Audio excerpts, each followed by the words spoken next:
That's the theme song for the Chicago Bears coaches search. What's more interesting, their coaches search or the last episode of Bozo the Clown in his grand prize game? We'll try to sort out this mess. In the NBA, the Chicago Bulls had an up and down week. What's new? But they were a part of a candidate for Dunks of the Year, Kobe White or Anthony Edwards. We'll decide. In pro football, Super Wild Card Weekend takes place while we have one change in terms of site in the NFL due to the wildfires in Los Angeles. Half of the college football playoff championship game is set, and we'll have sports media news in our return of our girl, Miss Christine the Queen Manika. That and a whole lot more. It's the hashtag Football Friday edition of Second City Sports starts right now.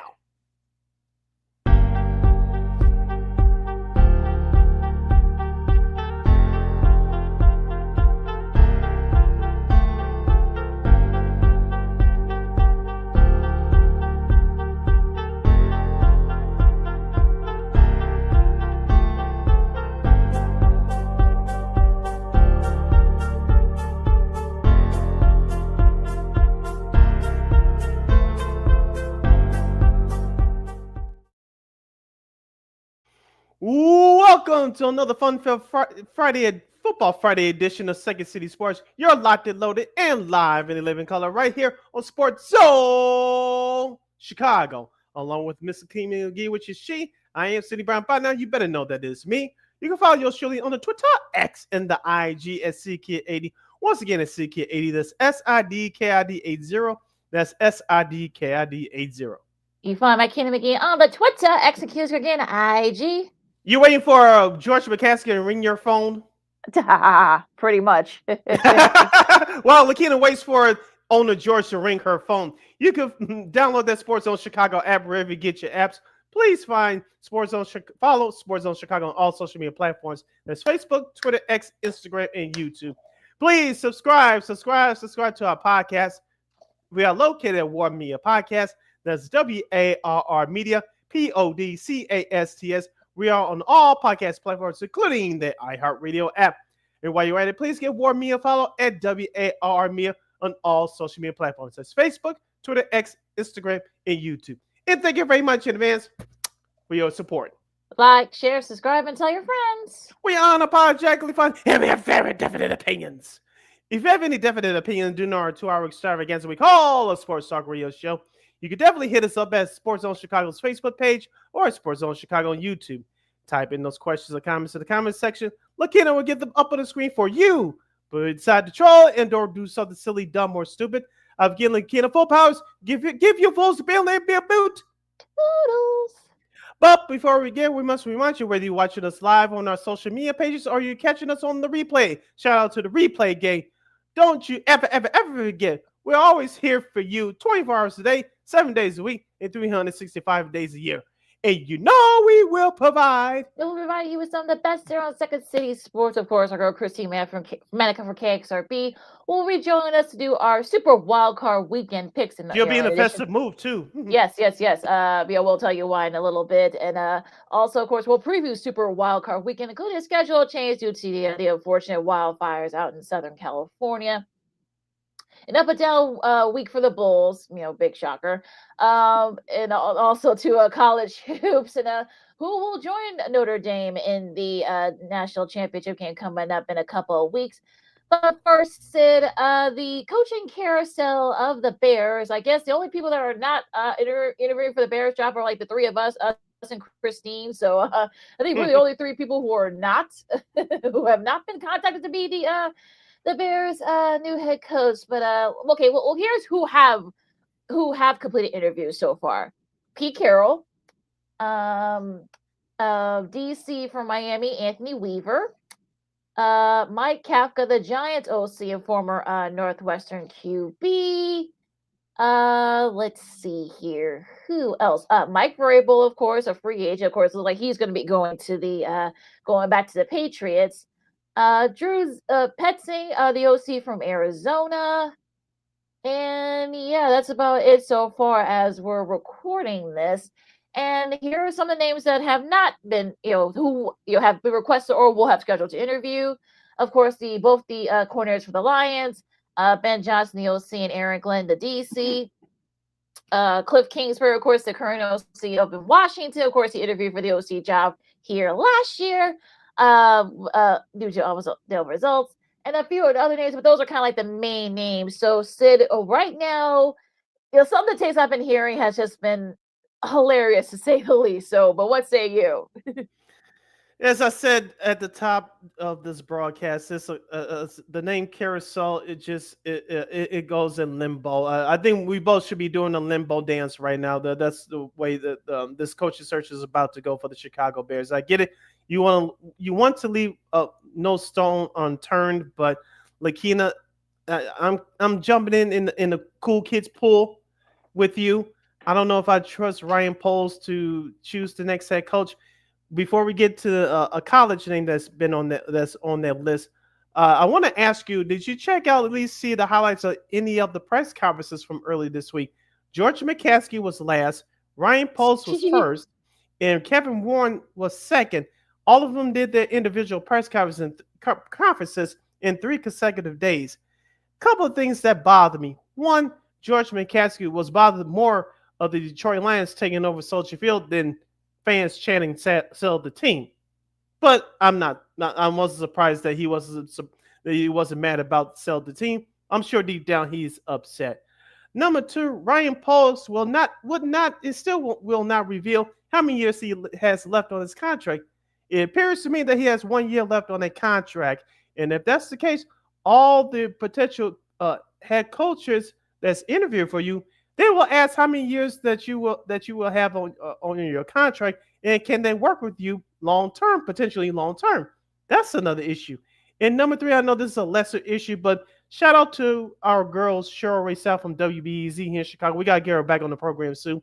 I don't know if you caught this question, but she asked owner George McCaskey about the timeline of the stadium. I think I'm just paraphrasing. She said, Are you guys right on time? Is it past schedule?" Around that realm. He's like, "We're already right on schedule. You got this going on, and you got the stadium issue going on. Messy times up there at Hallis Hall, and it's not good." No, it's like listen, Second City Sports on Sports on Chicago, King McGee, City Brown with you, and I just find it funny that some of these takes, there have been some of the other names that have been floating around. Of course, David Shaw, of course, a former Stanford head coach, Matt Campbell, who's the current coach over at Iowa State. And some people, have after what happened last night, like say, well, we'll recap the game in a little bit. But Marcus Freeman, people are saying that maybe the other Bears should talk to him. I heard a couple of people say that. See, this is why, folks, some of you are not working for any NFL team, because it's just like one of those days where it's kind of like funny how all this sort of maps out here. And you know, I know our girl Deanna Miller we gotta get her back on the program too. Another friend of the show from ABC7 Chicago, saying that there's too many names. I think she's right. I think she's probably right, Mhm. because yeah, I mean, there's like I get it. You don't want to, I know with the whole thing with Kevin O'Connell, the Bears didn't even talk to him, and look where you've got the Vikings and this and that. Mhm. But if you're not zeroing in on like 4 or 5 names or even 6 names, that's a lot of names. Like you're gonna, what's the old saying? To think long, think wrong. And I guess it Mhm. just it's sort of one of those things. You're just like, okay, yeah, they might be thinking wrong here. But then again, what do I know? I'm just, look, whoever they get, whoever it ends up being, they probably will be able to hire. We'll actually, you'll hear hired probably right before or after the Super Bowl anyway. So Mhm. it's going to be like interesting because Ben Johnson, you got to think he's going to be talking with New England, and he's probably going to be talking with Jacksonville too. Oh, and the Raiders, that job is now opened up as well. So he's going to Mhm. have his jobs. So will Aaron Glenn. So perhaps there's another hot name that's being thrown around as well. For me, I think, look, just get the name right. I mean, for me, I want someone who has head coaching experience. I know Pete Carroll has lobbied for the job, so Lord knows what happened in that interview yesterday. But I guess he's going to be talking with the Raiders, so could get a little bit interesting, over there in Vegas, especially with Tom Brady now. I'm sure he's probably going to have a hand on the searching part of the search committee as well. So yeah, it's just I just find it hilarious. Just going to sit back and laugh. Just going to start laughing. Bears fans, who do you want as head coach? Jump in the comment section at Sports Zone Chicago's Facebook page or at Sports Zone Chicago on YouTube. Let us know who you want to coach the Chicago Bears. Lakina, as we said before, we'll continue to say it again throughout this all season and perhaps through the draft as well. It's all about Caleb Williams, whoever this next head coach is, because remember, we've been talking about for years, the Bears need a franchise quarterback. The Bears need a franchise quarterback. Now you have him. Now, the next head coach needs to take him and the team to another level. And my second point is this, Lakina, and I'll ask this in the form of a question. Do the Bears truly know who they want in the head coach? What's your template? What's your mission statement, as Jay Hood always says from ESPN Chicago? What's your mission statement? What's your template? What's your body of structure for who should be the next head coach? If you're just picking names out of a hat, just putting the blindfold on and doing any, mini, mighty, more, that's not going to get it done. What's your model for the next head coach? We all know that Caleb Williams is going to be here for the next few years under his rookie contract, but what's your prototype for the next head coach? I don't think the Bears even know at this point. You're probably right about that, and like you said, so hence all the names that are being thrown around. As perhaps we'll see what happens if what happens this weekend with both Johnson and Glenn. We'll see if Cliff Kingsbury. I'm sure he probably wants to focus on them on the Commanders part for their playoff game, so he's probably not even thinking about that right now. Apparently, the Saints are interested in him as well. There's going to be like a lot of moving parts to this, and so we'll see what happens. But yeah, it's going to get a little bit interesting over there at Soldier Field, and maybe not in a good way. I'll put it that way. And one of the names you brought up, and I think I mentioned this before, probably before the season started or some part during the season, Cliff Kingsbury. He was passed up for the head coaching job for the Bears a couple of years ago. Why would you take this job now? Despite what happens on Sunday in the Washington's playoff game with Tampa, if you're Cliff Kingsbury, you already have a stud quarterback that you work with at Jayden Daniels. He'll probably be offensive rookie of the year, if not him or Bo Nix from Denver. The Washington team is on the rise. They're in the playoffs, and if their management does this right to have a success in the NFC East, look what Dallas is going through right now. Philadelphia, we know they're there, and the Giants, they still a mess. If you're Cliff Kingsbury, you can stay in Washington for the next 2, 3, 4 years and build your resume up a little bit more and perhaps get a better job in the next 2 or 3 years. Why would you want to come to the Bears? And even though they passed you up a couple of years ago, even though you were the better candidate, why would you want to come here?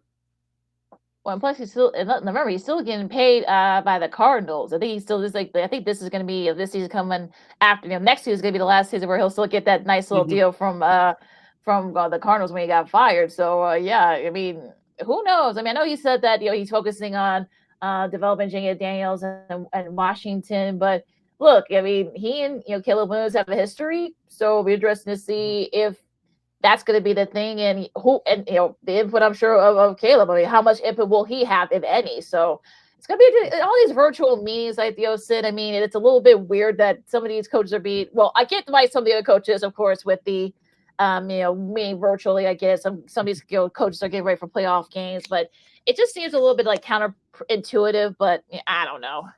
Yeah, that's the NFL rules for you.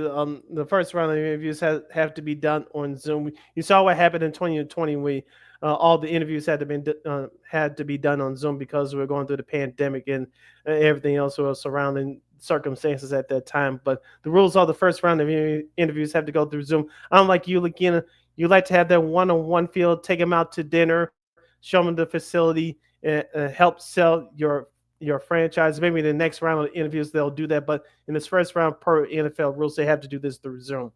It's not only so much you could do within a couple of hours. Lakina, we've been the kings of the Zoom broadcast, just like everybody else from a few years ago. We had to exclusively turn and do this from this form, but it's only so much you could do because I know most of those interviews range for 3 to 6 hours. I'm sorry, Lakina. I know we got a break for the bottom of the hour, but I don't want to turn this to being a sexist comment. So forgive me for saying this, but I know women talk on the phone more than men do. What would you say? what would be your message that you can convey to me within an hour and a half that you want to extend 5-6 hours? Please explain. Look I at me. want to be. I'm not on the phone for at least 5 minutes, looking. If it's an old friend or whatever, okay, 10, 15 minutes, we'll meet up and we'll talk face to face. But why would I want to be on the phone with you, i.e., a Zoom call? Past it, if a job, of course, job interview aside, personally, but outside of that, what can't you say within the 30 to 45 minutes that you can't say in 6 hours? Make that make sense. It just seems like a little bit silly that you need 5 or 6 hours to talk to somebody. Thank you. That was kind of been my point. I doubt those interviews are probably like maybe an hour and a half, or if there's no feeling, like maybe less than that. So I don't know. I think 5 or 6 hours might be a little bit much. Like I said, we'll see. I'm sure there's gonna be stuff, when Ben Johnson and Aaron Glenn meet with the Bears over the weekend. So we'll see. I mean, to be continued with this, as they say. So we'll keep you guys updated from all the weirdness that is at the house. I got the bottle clock turned down, whatever. All right. We'll switch gears here, talk a little. We'll go back to the NFL later, actually talk some good football with playoff football coming up, and Super Wild Card Weekend coming up at the top. But first, we're going to do a little hardwood NBA style, maybe a little bit of college too, if we got time. As the Bulls have an up and down week, they get a massive dunk against Wemby and the Spurs. But, I want to go higher. Excuse my Stacey King. But on the flip side, though, a couple of days ago, they got a slap in the face by the Pacers in their three-point shooting. And, of course, the rest of the NBA, as the hottest team in the NBA is in the Eastern Conference, but it's not who you think it is. We'll tell you about it coming up next to Keenan McGee, City Round, Second City Sports, on Sports in Chicago. NBA Talk coming up right after this. This year, my mom got me the perfect bag for back to school. These colorful binders help me stay organized. These headphones are just what I need for studying.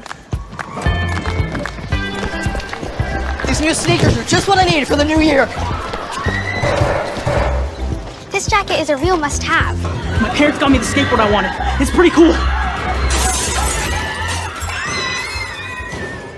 These scissors really come in handy in art class. These colored pencils, too. These new socks, they can be a real lifesaver.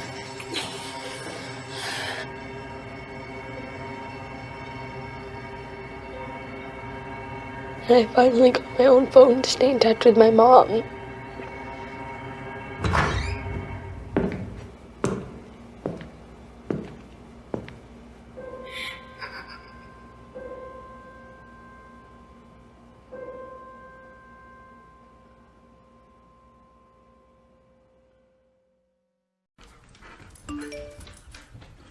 Trisha's having a sleepover tonight. Can I go?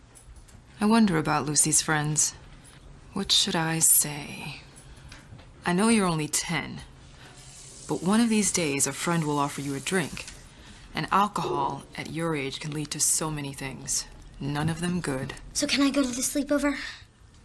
Lucy, I want you to promise me I something. finished my homework. Bigger promise. If there's any drinking, I want you to say, "No thanks, not my thing." Mom. I promise you. Your real friends won't care. Deal? Sure. Really? I promise, Mom. They really do hear you. Did you pack your toothbrush? For tips on how to start the talk, visit underagedrinking.samhsa.gov. A public service message from the Substance Abuse and Mental Health Services Administration.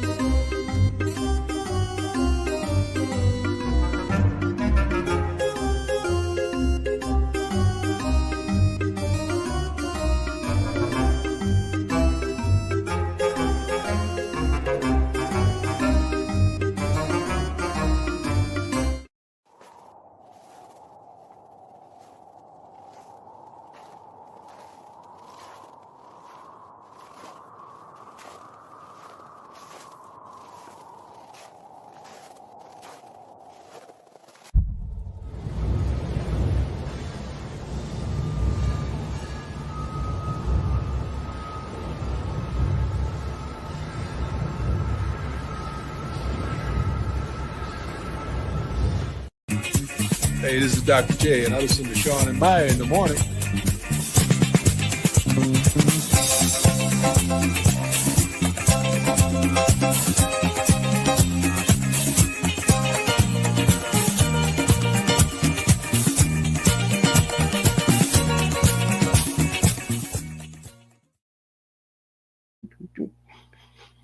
Welcome back to Second City Sports. You're locked and loaded and live in the living color right here on Sports Zone Chicago. That's Lakina, which is she. I am Sydney Brown. You know that's me. You can follow yours truly on the Twitter, X, and the IG at SidKid80. Once again, it's SidKid80. That's SIDKID80. SIDKID80. You find my Keenan McGee on the Twitter, Execute Screen, IG. We're about to dive into the world of basketball, both college and pro, Bulls and the rest of the NBA. If you have any questions or comments for us regarding that subject for this half hour, you can hit us up at Sports Zone Chicago's Facebook page or at Sports Zone Chicago on YouTube. Type in those questions or comments in the comment section. Lakina will get them up on the screen for you. All right, Sid. So you tell me if you've heard this before. Mixed week for the Bulls. Monster dunk by Kobe White helps the Bulls beat the Spurs after being down 19, and also too, I think that ended up being the early lead in the game. They had a couple of free throws to finish up that game there. But on the flip side, though, a couple of days later, thanks to Pascal Siakam, Tyrese Halliburton, and the 3-point shooting of the Pacers, the Bulls got their butt kicked 129-113 on Wednesday. So a tale of two quarters for 2 games for the Bulls as usual. I mean, they were down big, they came back. That dunk by Kobe White over Wemby. I'm sure Wemby's gonna probably have nightmares about that dunk for a bit, but but then of course again bad 3-point shooting and just weren't able to execute the interior defense.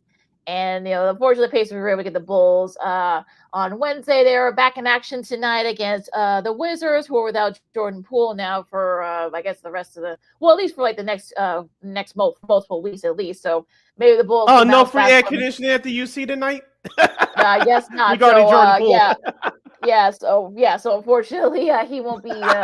He won't be playing the next few weeks, so we'll see. And of course, the Bulls lost to the Wizards the last time they played. So, what do you think about this tale of 2 days for the Bulls? Let me start off with the good news first. So Monday's comeback win was great for Chicago. You mentioned Kobe White climbed Mount Paris, dunking over Victor Wembanyama. That's a candidate for Dunk of the Year for yours truly. We'll have another candidate for you coming up in just a moment from last night, but that capped off a great, incredible comeback for Chicago. Zach LaVine led the way with 35 points. Vucevic had 24 and 11. And Kobe White, as we mentioned during that game, had 23 points. This was, in my opinion, his best shooting performance in a while. 3 for 6 from three-point land, 9 of 18 overall. And the Bulls, they were locked and loaded in that fourth quarter, especially defensively. San Antonio really couldn't get a shot off. They started off the game hot, but cooled off as the Bulls started to gain momentum. As we talked about over the last couple of years, it's been the Bulls' problem. Getting off to slow starts in interior defense. Now, the slow start in the interior defense caught up with it, as you mentioned on Wednesday at Indiana. As I'll start my bad news part about this Bulls team. Indiana's hot shooting basically kept the Bulls from even attempted to even make a serious comeback in that game. If you look through the numbers of both those teams, I'm talking about the Bulls in Indiana, the numbers are similar in terms of shooting and all that. But the 2 areas that the Bulls dominate, the Bulls did not dominate in, taking care of basketball, they led both teams in turnovers, and scoring points in the paint, and offensive rebounding. Those 3 areas have been the Bulls' Achilles heel over the last few years. It reached its ugly head on Wednesday.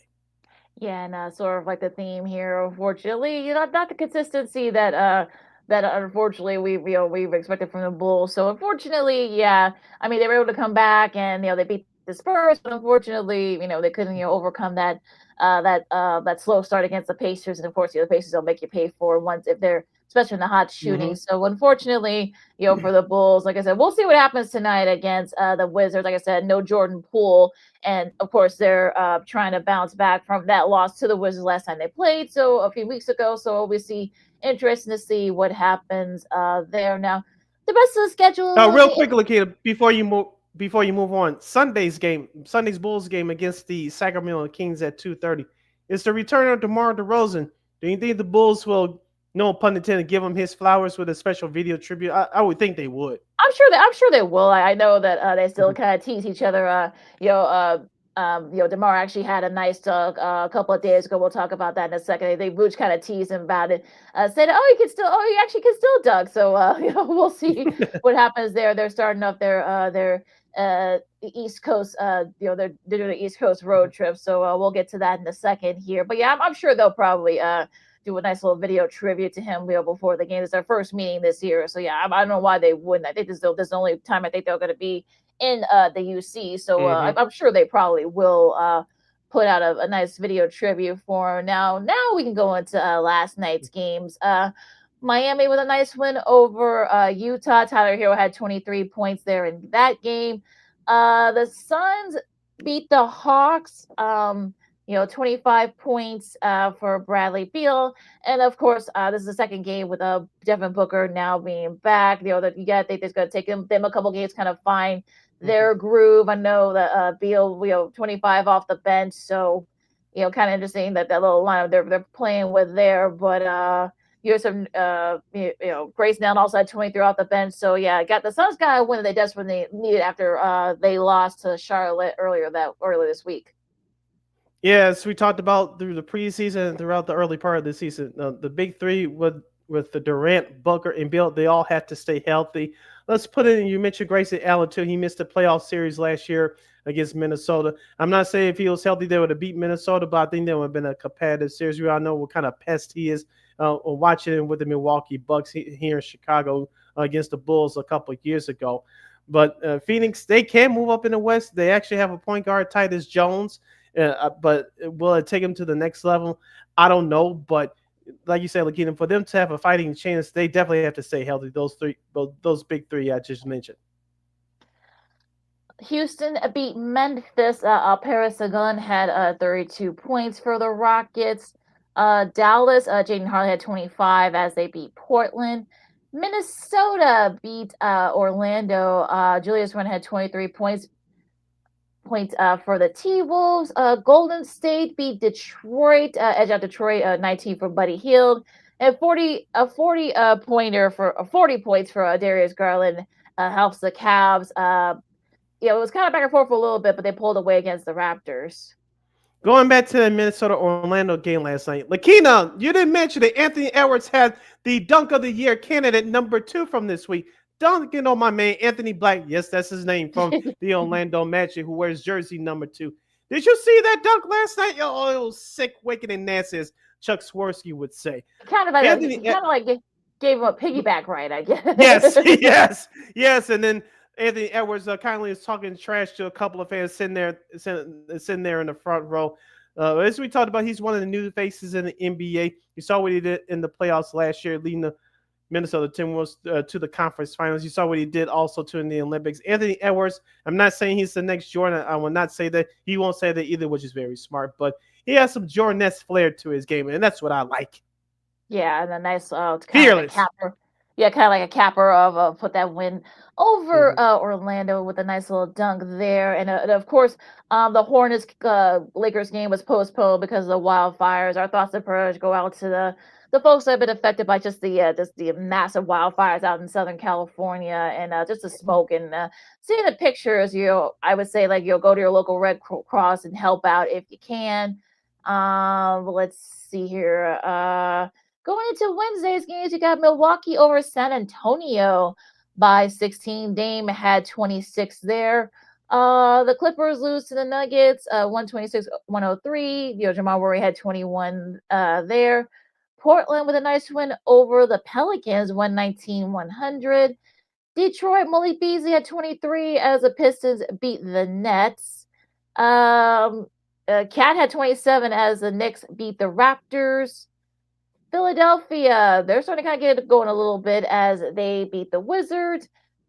And Cleveland, this was probably the game of the year so far. You had two teams with double-digit winning streaks. I think this is only the second time ever in NBA history that's been the case.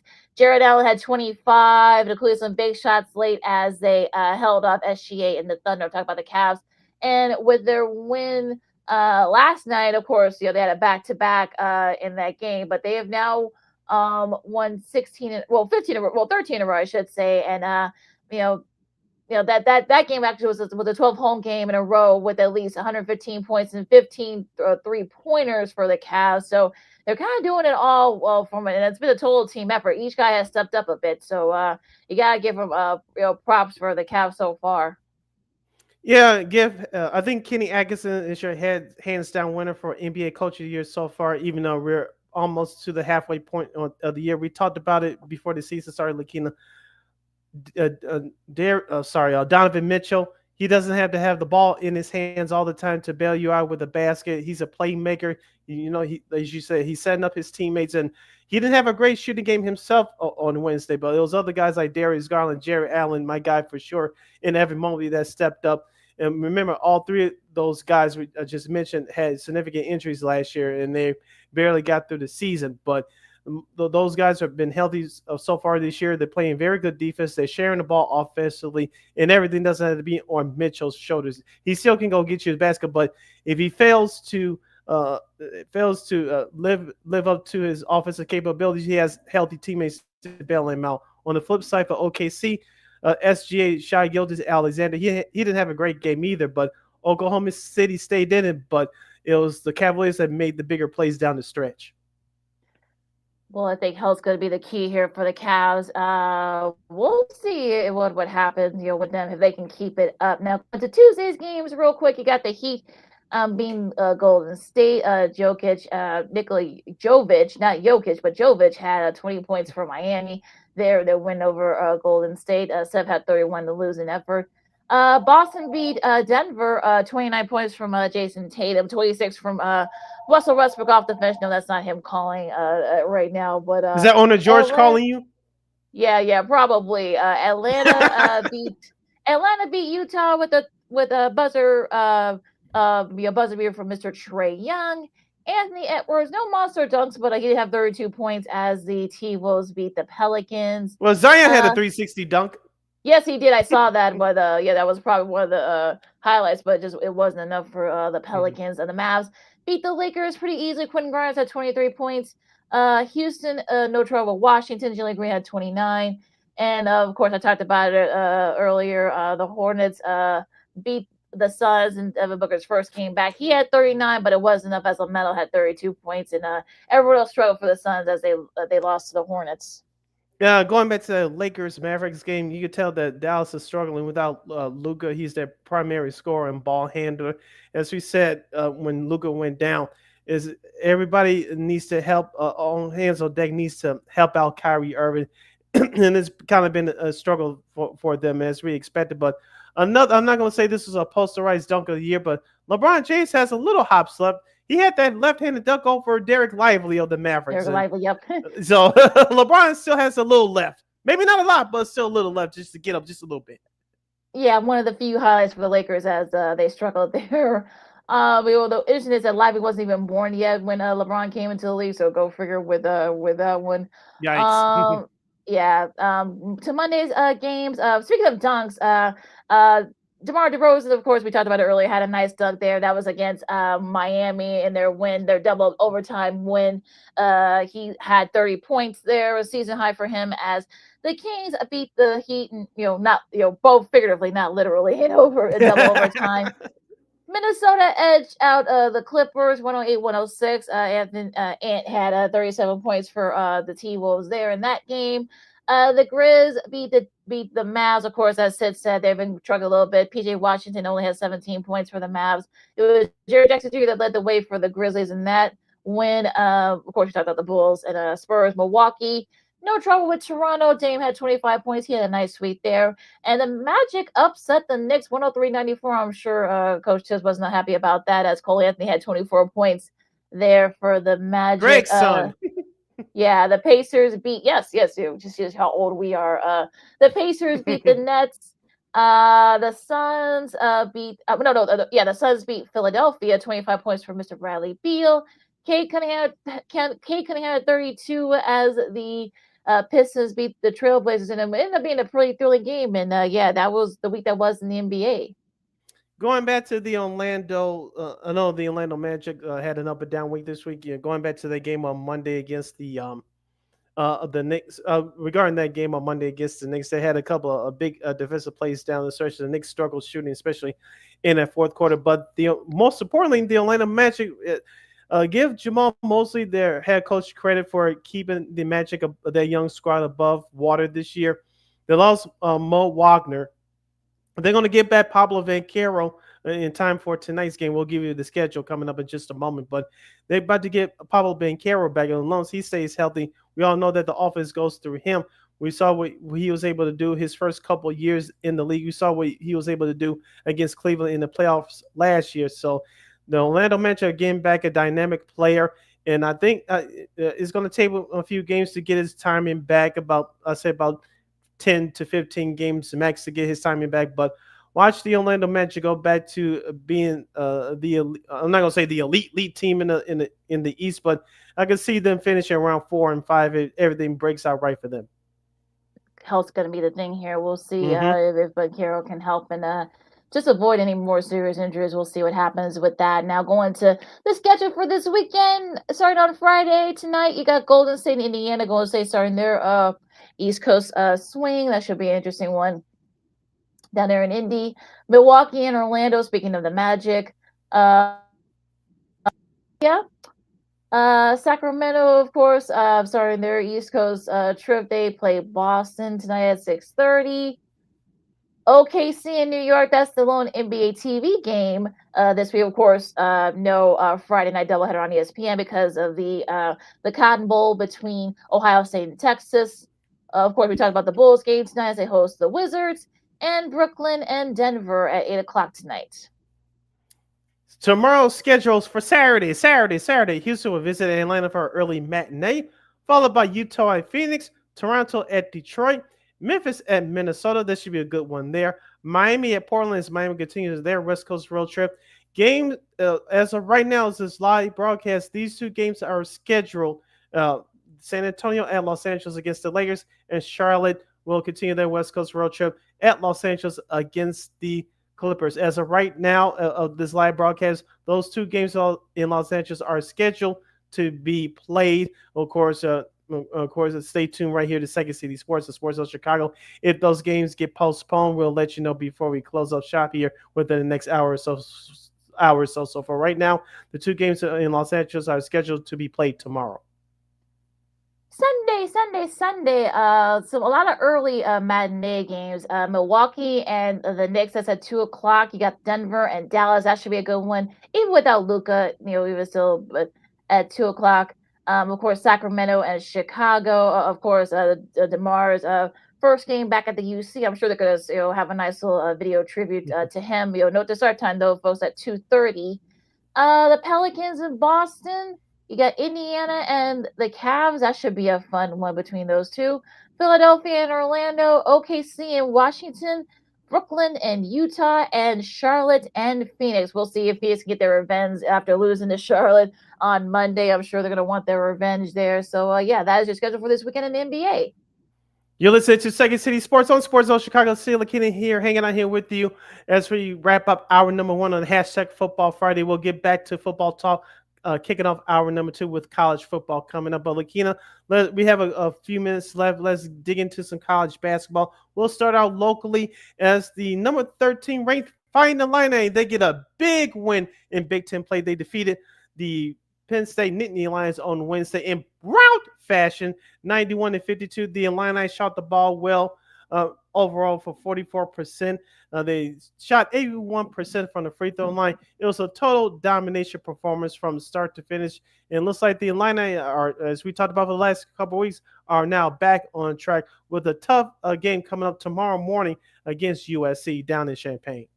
Ben Hummerich has had 21 points. I think it was 3 for 4 from 3-point range. So he kind of started that route for Illinois. Usually Penn State gives him trouble, so you definitely have to give them props for doing that. Now, I'm not going to sit here and say that I know some people want Illinois. They want to put them in the national championship rain and the Not Final yet. Four. But yeah, I think that look, so far they've been really good. They had the loss against Tennessee, but I think people need to kind of slow it down on that. I mean, we'll see what happens against USC tomorrow, Eric Musselman's guys. So we'll see what happens in that game. But yeah, I mean, look, at least so far Illinois is looking really good. Look, there are a couple other teams that are saying, wait a minute now, let's not go that far yet. But staying with that Wednesday's games, you got Villanova upsets UConn, and UConn now has more losses now than they did last season. Of course, Kyle Neptune, of course, the new guy. Well, not new, is his third year, but this is actually definitely his first big win since taking over for Jay Wright. So a nice win for him and that group. A&M outlasts Oklahoma by a deuce. KU no trouble with Arizona State. Gonzaga no trouble with San Diego. Ole Miss pulled away from Arkansas. I know Sid's very happy about that. Loyola got the best of the fighting Tim Lager's LaSalle with their first win in A10 play. DePaul still looking for their first win in Big East play. They lose a tough one to Seton Hall in overtime. That was on Wednesday. Yesterday's games here, of course, Alabama beat South Carolina. Ohio State just lose a tough one to Oregon. Michigan State, like I said, this team, look, Jaden Atkins, probably one of the best guards in the Big Ten with 20 points. Like I said, Tom Izzo, they're quietly, and I think, like I said, I think Izzo likes it that way. They're kind of quietly creeping up the ranks. Purdue, no trouble with Rutgers, and just trying to see if there's any other games. Going back. Go ahead. Go ahead. Okay, going back locally from Wednesday, LaSalle goes down to Loyola Chicago 79-66. And on Tuesday, shout out to Jay Hood of ESPN 1000 in Chicago. He's the voice of UIC Flames basketball. UIC is now 10-5 on the year. They defeated Missouri State on the road 80-63. Doing a good job there. We'll see if UIC can get that one bid out the Missouri Valley. Florida gives Tennessee their first loss. I guess they were very happy that they lost to Kentucky on last Saturday. They just hammered Tennessee and didn't shoot the ball well. The Vols did, and they were shooting lights out. Talking about Florida, so giving them their first loss of the season. Auburn, they outlast Texas. Iowa State, I should say, beat Utah. Duke no trouble with Pittsburgh. Also, Georgia upsets Kentucky. Kentucky, kind of up and down there for Kentucky lately. Marquette, as Georgetown, Mississippi State beats Vanderbilt. Arizona with a somewhat of an upset, I guess, if we put on the rankings, as they beat West Virginia. Michigan outduels UCLA, much to Mick Cronin's chagrin, and Utah State beat San Jose State on the road. And going into the weekend, we got a lot of, we're going to conference play is in full swing. Minnesota, Wisconsin, that's going to be on the Peacock Network at 6. Streaming on there tonight. And UCLA hoping to bounce back from that loss to Michigan. They face Maryland at 7 o'clock on Fox. Tomorrow's games, there's a loaded schedule. We'll give you the important games, especially from the top 25. Notre Dame will face number 4 Duke at 11 a.m. on ESPN from Cooper Flag versus the Fighting Irish. At the same time, on the Big Ten Network, I'll be watching this one live. USC versus number 13 Illinois from Champaign. I think it's State Farm Stadium now, but old Champaign Assembly Hall for those of you old schoolers like us. That's at 11 a.m. at the same time on the Big Ten Network. At high noon on CBS, Lakina will like this one. San Diego State versus New Mexico in early Saturday afternoon action. Yeah, at the pit, the pit's going to be rocking. These are two of the top teams in the Mountain West, so it's going to be a fun matchup. An early matchup. It's only going to be like 11 a.m. over there in New Mexico, so a little early matinee in the Mountain West. But look, you got to love television for you. But I'm glad they're getting some national TV love. Number 2 Auburn against South Carolina. That's going to be on the SC Network at noon. Northern Illinois and Ohio, Iowa State and Texas Tech on ESPN at 1 o'clock. UConn and Georgetown on Fox. Kansas at Cincy on ESPN Plus. The Finding Penny Hardaways as he leads his Tigers, Memphis Tigers, as they host East Carolina at 1 on ESPN Plus. On ESPN 2 in the Big 12, we got BYU and TCU. That's a lot of abbreviations there. Florida State and Clemson at 1 o'clock on the ACC Network. Your CW Network game of the week. You got Syracuse and Boston College at 2. That's WGN TV here in Chicago. Locally in college basketball, at the same time on CBS Sports Network, we'll have Loyola Chicago will be on the road against St. Joe's. Loyola Chicago, the Ramblers are 10-5 on the year. St. Joe's 10-6. And at the same time on ESPN Plus, Bradley University from downstate. They are 13-3. They'll travel up here to play the UIC Flames on the in the West Loop here in Chicago. That's at 2 p.m. on ESPN Plus tomorrow. Florida and Arkansas at 3 o'clock on ESPN. That should be a fun one. Virginia and Stanford is going to be on ESPNU. North Carolina State. That's going to be at 3 o'clock on ACC Network. DePaul will try again to get their first Big East win as they host Xavier on FS1 at 3.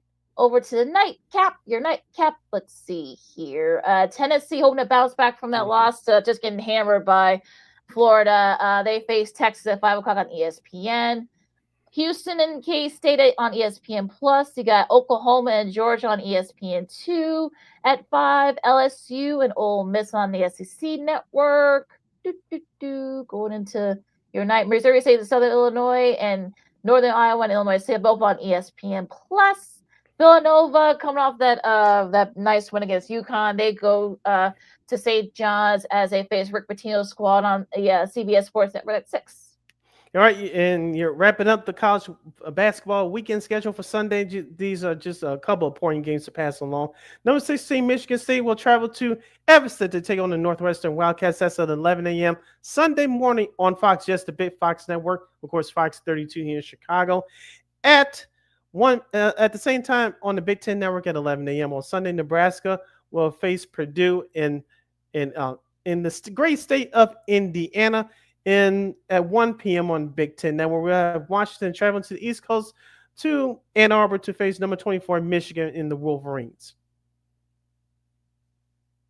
Should be a good one. Going back to Saturday night, tomorrow night's games real quick. Alabama and Texas A&M. That's at 7 o'clock on ESPN. Couple of top 10 teams there. Should be a fun one down there in College Station. Indiana and Iowa on the Big Fox Network at 7 o'clock. Kentucky and Mississippi State at 7:30 on the SEC Network. Gonzaga holds Wazoo on at 8 o'clock on ESPN Plus. Boise State and Utah State on CBS Sports Network. Baylor and Arizona State on CBS Sports Network. UCF and Arizona on ESPN, the Big 12. And capping it off there, you got UCF Arizona at 9 o'clock on ESPN. And that's your schedule for this weekend in college hoops. Stay tuned for more sports and more fun as the Hashtag Football Friday edition of Second City Sports will continue featuring our girl, Miss Christine, the Queen Manika. You're listening to Sports Zone Chicago. No, I don't know, though. I'm scared. I mean, you're so...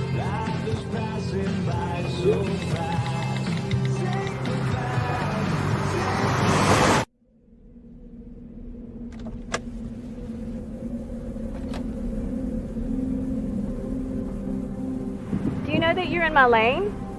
No, not at all. Are you not paying attention? Are you texting? I was just checking in with my mom. I was telling her that I thought we'd be home by 6. It's okay.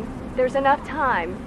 Just pay attention. I'm not even halfway through my text. There's no way. I'm not even going to look up. My babies are in the car. You have to pay attention. It's just supposed to be a quick text.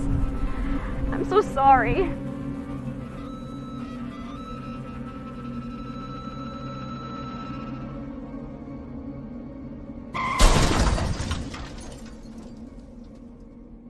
Hi, I'm Tom Brady, the director of DODEA. September is National Suicide Prevention and Awareness Month. The simple act of reaching out and caring for those in our communities is something we all can do. Just being there for someone you care about can be a tremendous first step in getting them access to confidential resources and support that they need. It only takes one person and one small act and 1 minute to make a difference. Let's make a difference.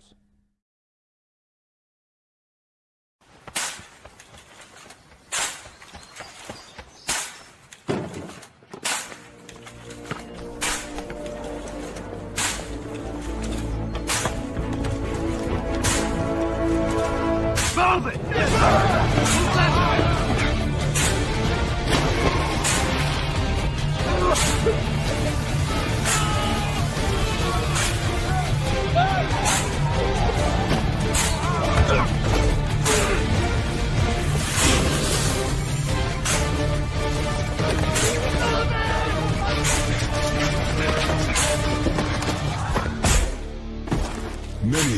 hear the calling, few will earn the title. United States Marine. The few, the proud, the Marines.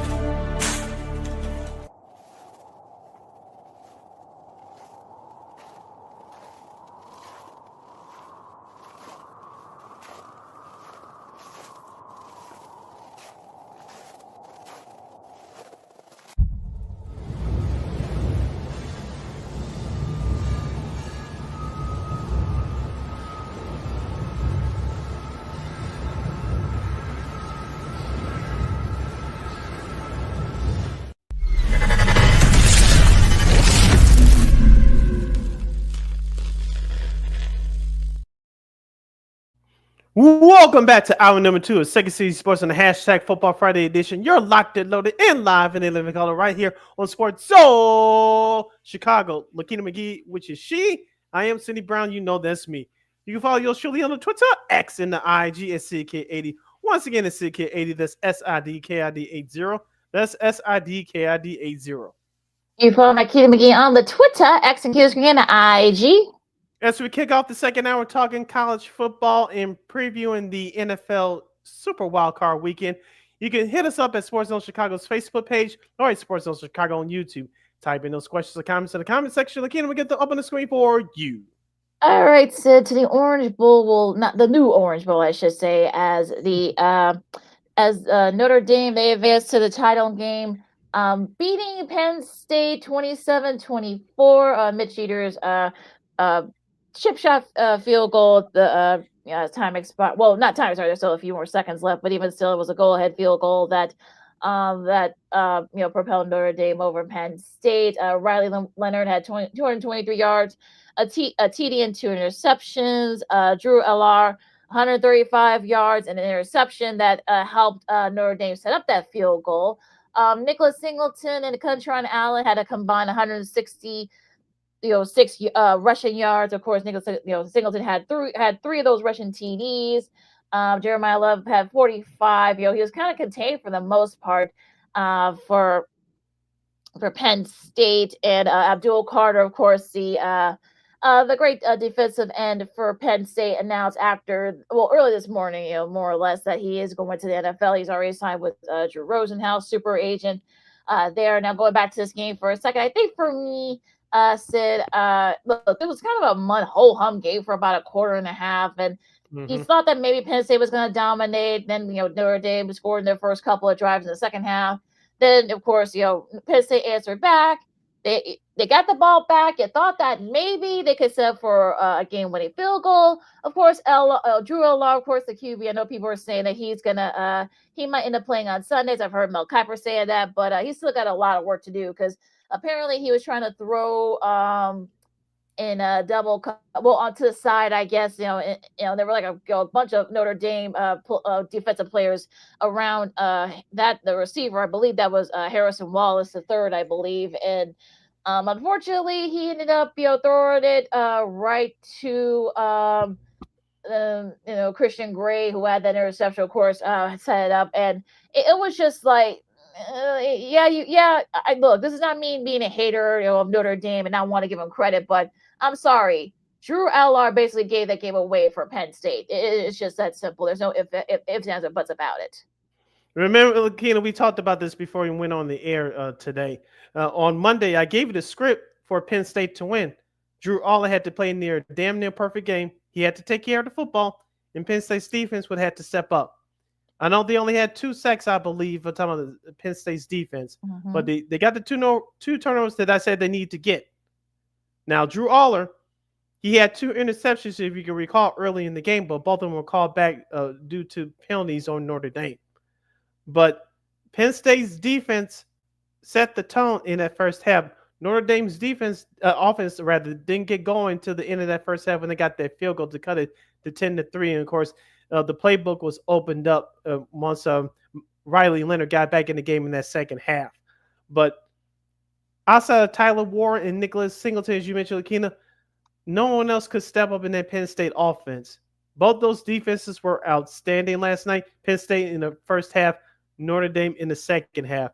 You got to give Marcus Freeman credit. I'm with you, Lakina. I'm not. I can give less than a damn about Notre Dame, but Marcus Freeman, on a personal note, I'm proud of him. Now he's going to be the first black head coach to coach in the national championship game.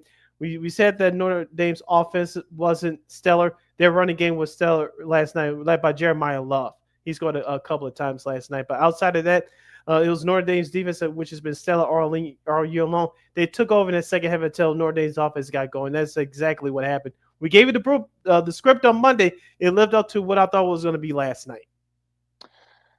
It's interesting because, like I said, I know that James Franklin gets a lot of flack for not getting the big games and such. I think this is one of the reasons why he had a nice game plan. I mean, look, Singleton and Allen. I mean, look, those are your two top running backs. You gave the ball to them. Why did you give the ball to him, during that last sequence? And even still, I mean, okay, look, if you thought that if Wallace was covered, maybe you should have. Maybe you should have just taken the sack, perhaps maybe take your chance with overtime. At least you're making the defense to struggle there. So you kind of left your team a chance to not win it. Some people say, well, yeah, you can learn from it, but look, there's no guarantee that Penn State's going to go back to the playoffs next year. I mean, I think Michigan will be better next year. Ohio State, I mean, they've got money to burn, so we'll see. I'm sure they'll be back. I mean, maybe Wisconsin, they might be better next year. So yeah, there's no Oregon guarantee. too, maybe. Yeah, Oregon if too. Dylan Gabriel doesn't opt out for the NFL. Yeah, so there's going to be a lot of Washington will probably be better next year. Don't forget the USC. I mean, we'll see how they look. So there's no guarantee that that Penn State's going to be back. This is probably their best shot for a while of getting into the national championship game. For the first time, it seems like for eons. So yeah, I think I mean, look, I'll give Marcus Freeman credit. I will, but like I said, this was more. And yes, I'll give him credit for bouncing back after losing to Northern Illinois.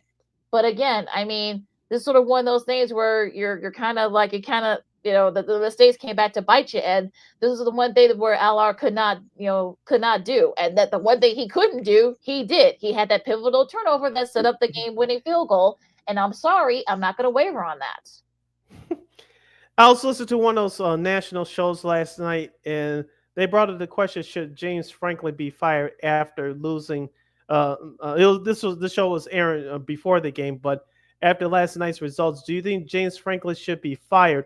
1-14 against top 25 teams in his coaching career. Yeah, that's usually the kind of thing that'll get you fired, get your pink slip and such. So, especially with this here, like I said, it was probably Penn State's best shot to perhaps maybe win a championship. So I think.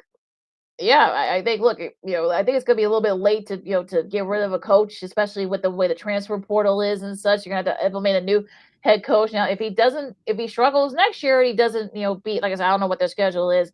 They haven't released it yet. But if they lose to like a Michigan or Ohio State or somebody like that, you gotta think that maybe he might have to. You got to the playoff, but unfortunately, look, you couldn't couldn't execute the other parts of that.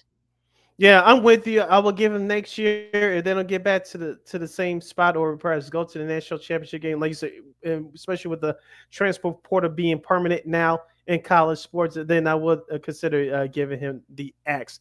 Tonight, the second and last game of the national college football playoff semifinal game will take place at the Cotton Bowl, presented by Goodyear, tonight at 6:30 p.m. Central Standard Time on ESPN.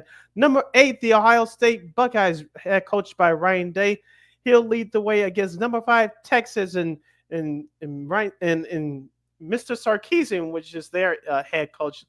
Lakina, will we see Arch Manning tonight outside standing with a clipboard on the sidelines?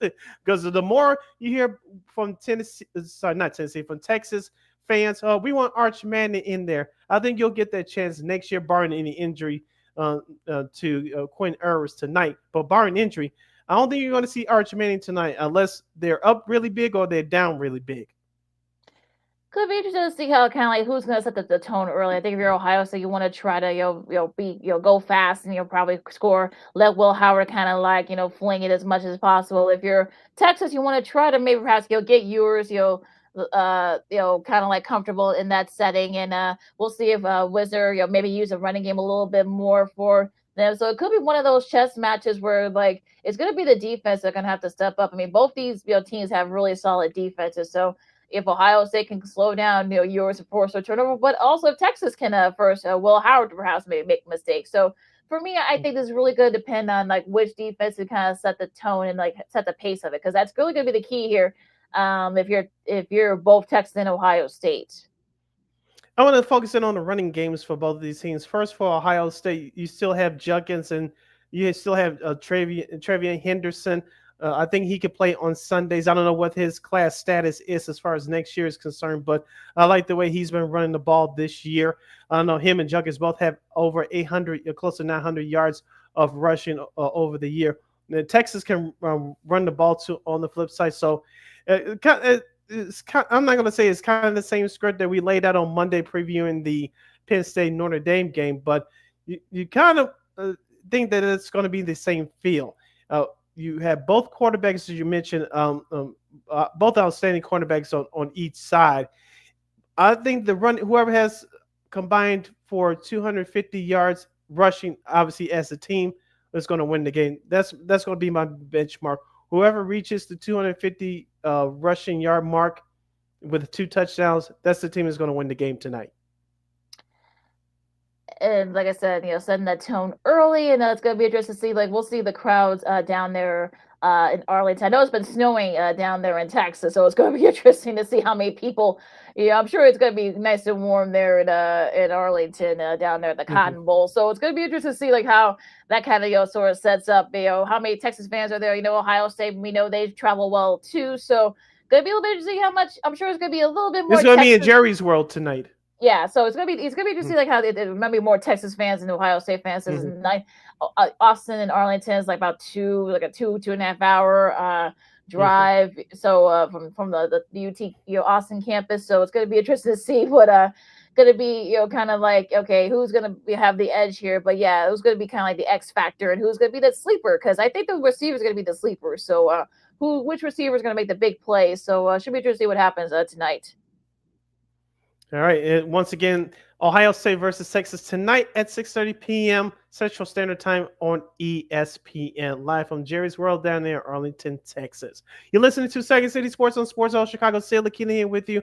Our girl, Miss Christine, the Queen Manika, in more ways than one. She's very festive. She's going to join us at the bottom of the hour for her Super Wildcard Weekend NFL picks. But before we get to her picks, Lakina, we'll get our mini previews of what to expect from these games this weekend, starting tomorrow. As you mentioned, Monday's game between the Los Angeles Rams and the Minnesota Vikings will be moved to Glendale, Arizona, home of the Arizona Cardinals, because of the wildfires in Southern California.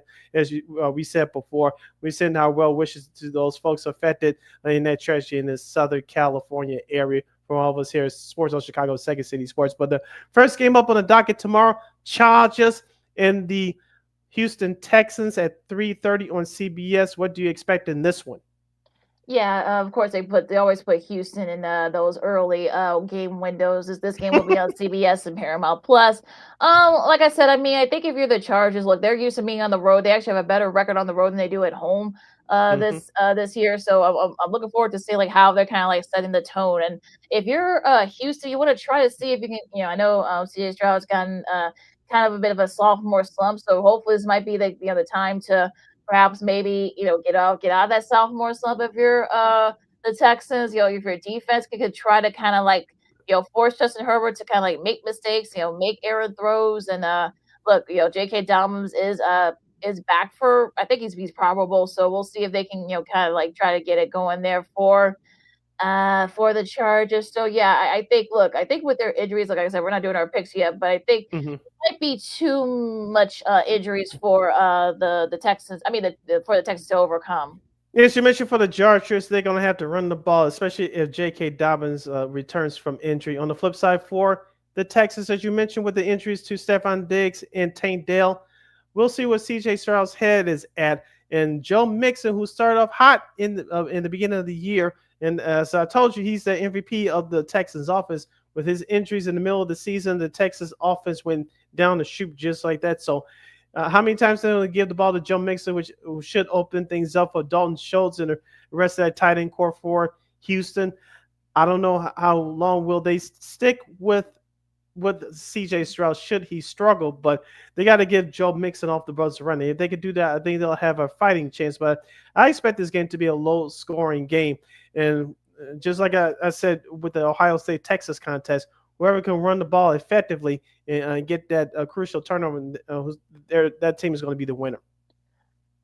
All right, that game will be on CBS and Paramount Plus, and of course, the game tonight. This will be, of course, a matchup of two AFC North rivals, Baltimore and Pittsburgh. Of course, these two teams split their season series. Of course, this game will be on Prime Video tomorrow night.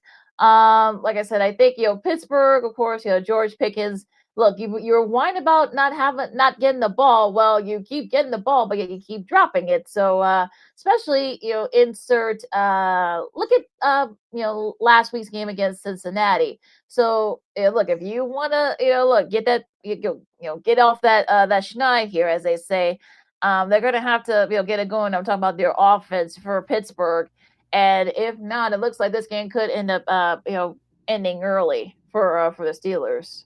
What's been the one thing that's been inconsistent with Pittsburgh over the last month? Everyone wants to talk about Russell Wilson, but it's been their running game and lack of running game, especially with Jalen Warren and Najee Harris.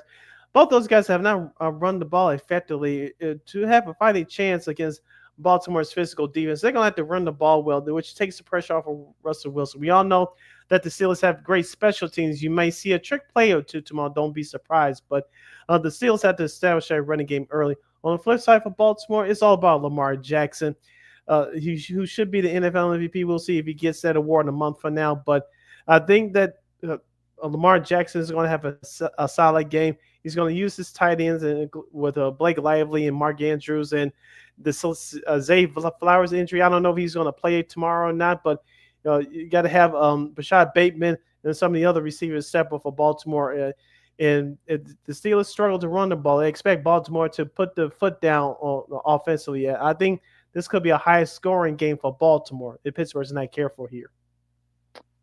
9.5 Baltimore is, so we'll see what happens. Now, over to Sunday's games in Orchard Park. You got the Broncos and the Bills. Some people are saying this could be a very intriguing card matchup here. And, look, Knicks, leading the Broncos to the playoffs.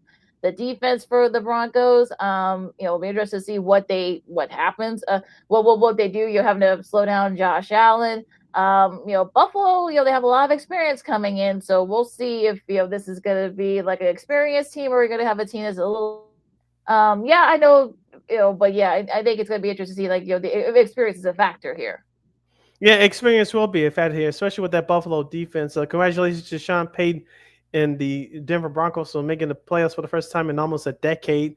Bo Nix, this will be his first test. I think he's going to learn from this, whether they win or lose. That Buffalo defense is going to bring it. I want to see what's the percentage of blitzes they're going to show to Mr. Nixon and how many disguised coverages they're going to have at the line of scrimmage. I think that's going to be a chess match there. Offensively, Josh Allen, he shouldn't have to do too much, even though that Broncos defense is a very good young defense, but he shouldn't have to do too much. Head coach Sean McDermott of Buffalo, let James Cook. He's been doing it all year. Let him do it here in the playoffs. If he does that, the Buffalo should win this ball game. And incidentally, we'll talk about it a little bit with our Christine, but no Buffalo Bills were named to the AP All Pro. So I think Josh Allen, the rest of that the rest of the group of Bills will probably not be in a very good mood tomorrow. So we'll see what happens. Sunday, I should say. So we'll see what happens there. Now the game of the week here. Well, I guess you could say that. Also, this is going to be on Fox. You got the Packers and the Eagles playing each other again in the playoffs. Of course, the Packers very shorthanded with injuries and such. Of course, Christian Watson's done for the year with the ACL tear. And the Eagles, I think they'll be well rested. So it's going to be interesting to see how kind of all this sort of shakes out. Because if you're the Eagles, you want to try to set the message early and perhaps maybe get the foot on the neck of the Packers early and often. For Philadelphia, we'll see how Jalen Hurts plays. He's been out for the last 2 weeks with that concussion. On the flip side, for their defense is very good. I know that Ewan doesn't get talked about a lot.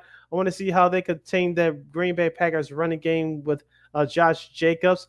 And let's be honest here. I've been saying this all year long. Jordan Love, this time last year, he was playing like a top 5 quarterback. This year, he's injured. He injured. And this is actually that Brazil game in opening weekend where he injured that knee. And of course, he had that groin injury against Jacksonville in the middle of the season. So he's injured. We'll see how much the Green Bay will keep that Philadelphia front four honest with their running game. If they could do that, I think they'll have a shot. On the flip side for Green Bay's defense, they're a very opportunistic defense, and Philadelphia has to take care of the football. But I think that Philadelphia is focused here. You don't have to depend on Jalen Hurts too much, but if Philadelphia can do enough and not shoot themselves in the foot, they should be able to win this ball game.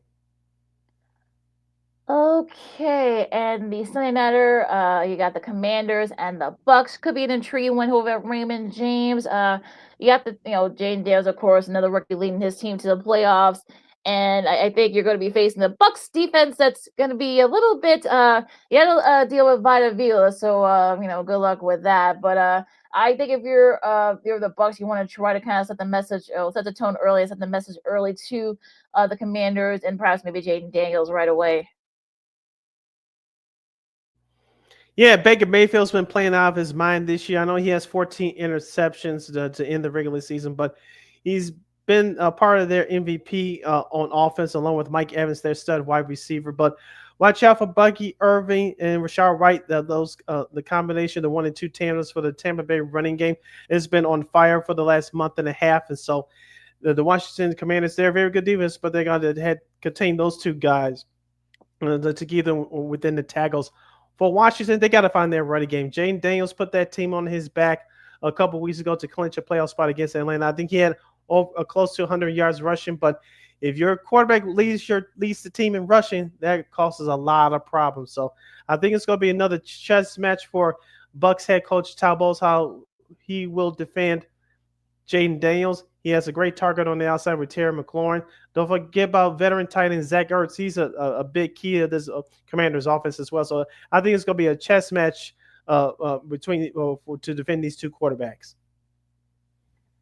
All right, of course, the Monday nighter. This game was moved to Glendale, Arizona, where the Cardinals play at State Farm Stadium. Vikings and the Rams going to be with the mice of the Rams squad with everything going on. It looks like everybody's okay. And I guess they're in an area, but even though where SoFi Stadium is far from where the fires are, but you can tell the smoke and such. That's still still lingering. So we're interested to see what the mindset is for the Rams. But even still, going to be kind of interesting with the Vikings, and you got to think how much bad move they're going to be in, because they could have perhaps maybe be resting right now. Instead, they're playing on the road in Los Angeles. So Sam Darnold, I think he needs to be back to the Sam Darnold we saw earlier in the season. It's kind of like I'm repeating myself, but where was the Vikings running game last week against the Lions? There was nowhere to be found. It better be found and found fast against the LA Rams, because you talked about Lakina in the middle of the year. That Rams defense was started to play complementary football to their offense. And on the flip side for the Rams, we talk about Kyron Williams, their star running back. Puka Nacua and Cooper Kupp both should be back with their star wide receivers. So they can keep Matthew Stafford upright. The Rams should have no problem in this contest. On the flip side for Minnesota, like I said, they got to define a running game to help out Sam Darnold. Justin Jefferson, we know about him. He's going to show up. We know about Jordan Addison, his tag team partner there, the number 2 wide receiver. He's going to be there. But Brian Flores, this is going to be his biggest test.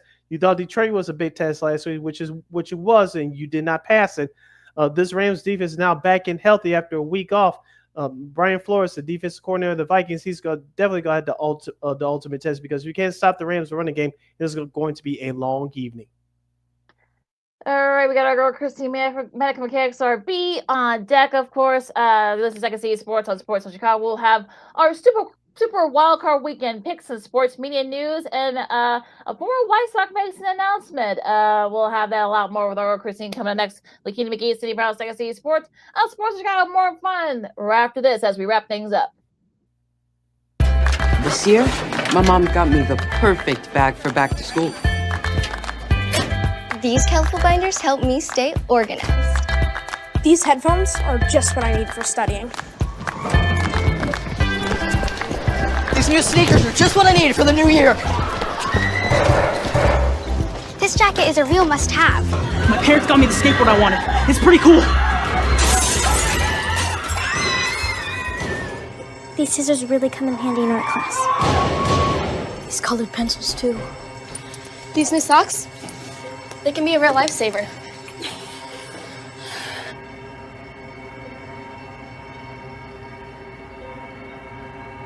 And I finally got my own phone to stay in touch with my mom.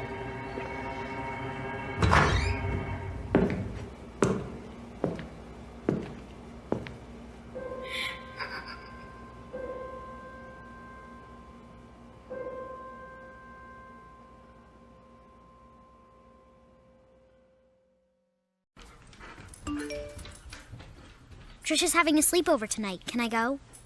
I wonder about Lucy's friends. What should I say?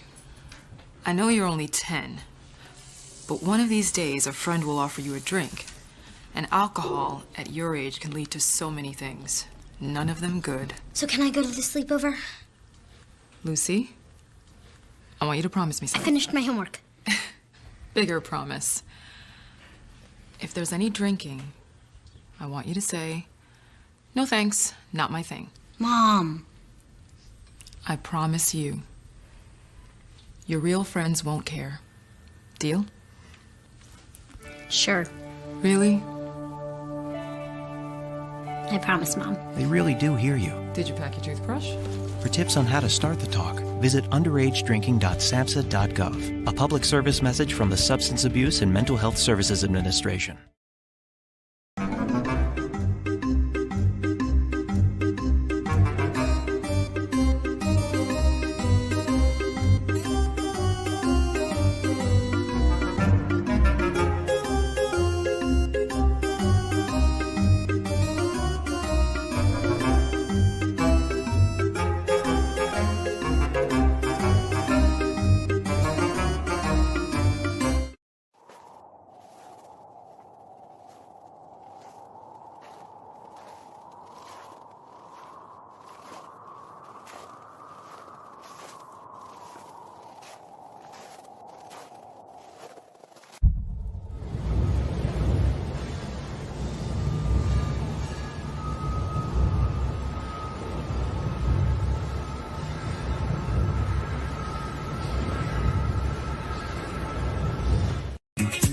Hey, this is Dr. J, and I listen to Sean and Maya in the morning.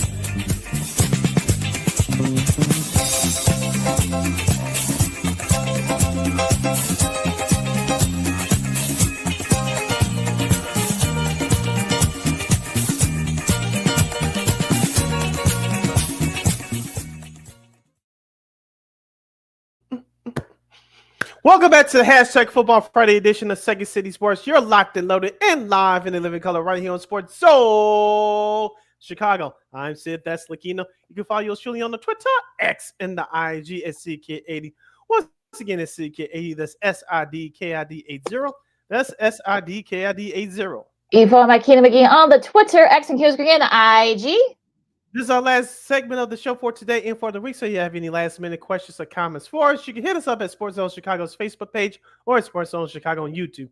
Type in those questions or comments to the comment section. Lakino, get them up on the screen for you. All right, let's bring her right on, sis. She is our girl, your girl, and our weekend girl, Miss Christine, the Queen Manika. What's up? Yay! Hello, how are you? Happy Friday. Yeah, happy Friday. Well, let's just get it out the way right now. As you can see, I'm kind of in a mundane mood. Well, we'll get to. Well, that's not the reason what you guys are thinking, but apparently, thanks to that, Minnesota basically just getting their butts kicked by Detroit. Christine, you and I finished tied in our picks. And wow. Yeah. Sid, finished like a couple of games behind. So yeah. So what do we do? I look, it's up to you. Look, I mean, you want to just wait till how we do in the playoffs, or look, it's up to you. I thought that usually after the regular season we call it off. So maybe we just call this a wash. I don't know. Yeah. Let's see. I'll say let's make it a tie. I mean, I know they say there's no ties in like such this kind of thing, but yeah, I mean, Yeah. So yeah, why not? Let's just watch. It's a wash right now. But yeah, you and I finished tied. So yeah. Thanks a lot, Minnesota. Thanks for nothing. But both you guys won. My streak is over. What are you gonna do, Sid? Well, yours truly will bounce back next year. I guarantee it. But before we get to our picks for Wild Card Weekend, we follow each other on IG, and you were sporting your Notre Dame jersey very nicely. I guess it brought great luck last night. What were your thoughts about last night's win over Penn State?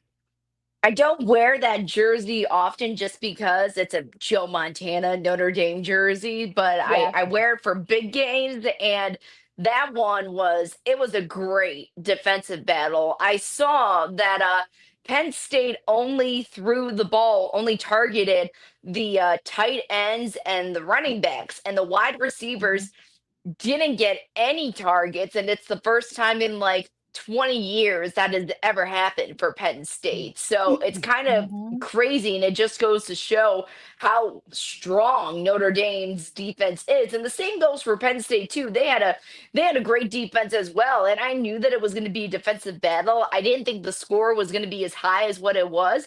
Even when Riley Leonard went out for a little bit, I liked the backup. He was quicker than Riley. I think he was quicker in his decisions more so than Riley. I like that he analyzes the field, Riley, but it's just the backup just has a quicker response, I think, in my opinion. So whether he would have been in the game or not, seems like Notre Dame fans would have been happy either way, myself included. But it was just it's a great win, and anyone that says that they need to be in a conference, there's no reason for them to be in a conference. The conference is called the business of Notre Dame because they have been making serious money with these wins the last couple of weeks. Yeah, they have like 20 million, just for making it to the title game. So yeah, they're not going. Yeah, they're not going to be going conferencing anytime. So I know some people say, go to the ACC. That's where they are for the rest of their sports, or go to the Big Ten for football. Yeah, that's not happening, folks. Not happening. Mm-mm. Do you have a preference of who you want Notre Dame to play against, either Ohio State or Texas? I think both teams are great. If they want it to be I guess more of like an evenly matched competition, I would go with Texas. The wide receivers for Ohio State, they're like the best they've ever been, apparently. So if they do end up playing Ohio State, I got a feeling they're going to be watching that Michigan Ohio State tape the next couple of days before practice just to see what Michigan did, whether it was under Harbaugh or the new coach, because they have succeeded against Ohio State. So something's in the water there. Something's going to make them crack eventually if it is Ohio State. But for a more like evenly matched team, Texas would be fun to watch, just like how it was last night. Pretty evenly matched. Should be a good one tonight down there in Jerry's World. Now, before we get to I want to, I know you got a lot of opinions about the Bears coaching search, so we'll get to that. But let's get to these Super Wild Card Weekend picks here. Of course, we'll start in the AFC. It's AFC, day tomorrow, and this one coming on Paramount Plus. You got the Chargers and the Texans. So, Sid, you start this one. This will be, like I said, this will be on CBS and Paramount Plus.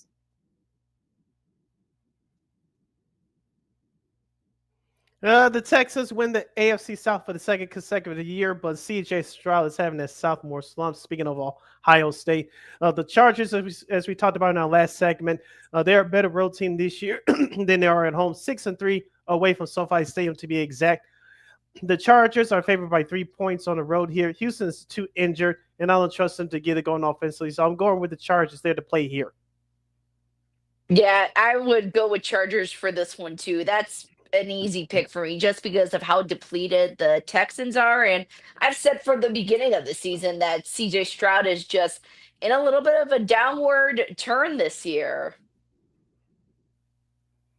Yeah, I agree. I think, like I said before he came on, Christine, that I think the Texans are just too depleted. I know the Chargers have their own injury issues too, but you kind of trust their backups, and they do the Texans. So this might end up being, I don't want to say it's going to end up being a blowout, halfway through, but it might be. So look out for that, folks. Now, remember, folks, this game is going to be on Prime Video in the AFC North. Yeah, nice planning there, NFL. You got the Steelers and the Ravens. Of course, these two teams, split their season series. So, of course, with Baltimore dominating Pittsburgh a few weeks back. Christine, you start this one. Even though Flowers is going to be out for the Ravens, I still think they can pull it out against the Steelers. Yes, they got into the playoffs, but it was not an easy ride to get there. I think the Ravens had more of like a forged path, so to speak. So I think they should win against the Steelers this weekend. I don't know how the Steelers are going to muster up a consistent running game. They haven't done so over the last month or so. Russell Wilson is back to looking human. On the flip side for Baltimore, Lamar Jackson, this is an MVP type season for him. But look out for King Derrick Henry.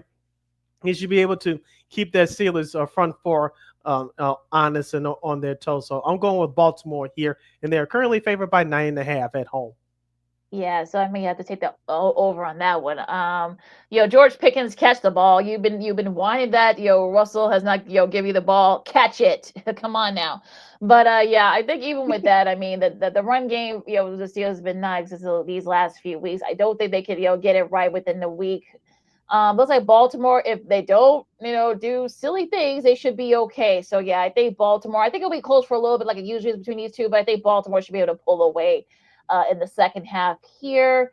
Now going into Sunday's game, Sunday, the triple header. The first game, the noon game on CBS, and Paramount Plus, you got Denver and Buffalo. I know some people have this game as somewhat intriguing. Could Buffalo be on upset alert?